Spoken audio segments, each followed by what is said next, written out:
Okay, so Holocaust Encyclopedia says Protocols of the Elders of Zion was published in Russia in 1903.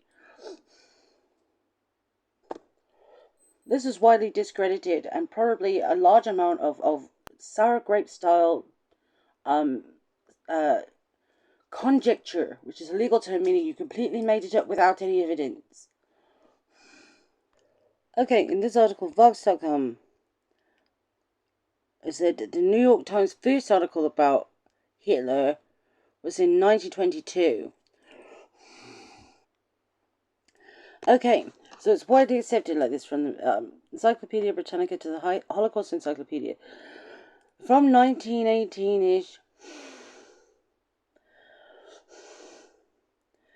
Hitler was discharged from Belitz, which was a veterans hospital, after being injured in the Battle of the Somme in World War One. So between 1918 and 1922, which is 4 years, he wrote his book, Mein Kampf. They got publisher for it. They published it, and it was disseminated all the way to New York City.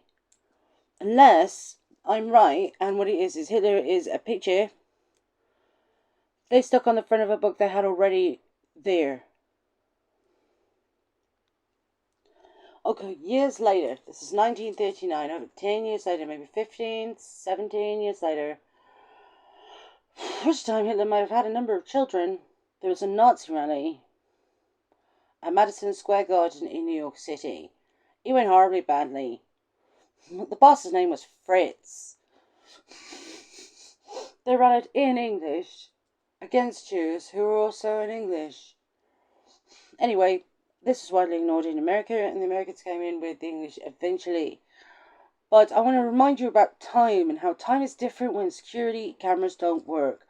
There are, like, every minute of every day between his official discharge from the hospital and the alleged rise of the Nazis in 1939, every day he could have died.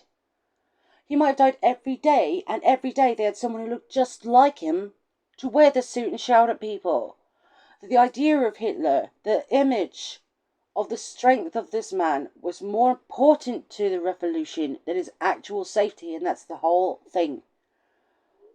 What I'm trying to prove here is that the Americans knew about the Holocaust in New York City ages before it happened because they were sheltering Nazis. It certainly looks like it.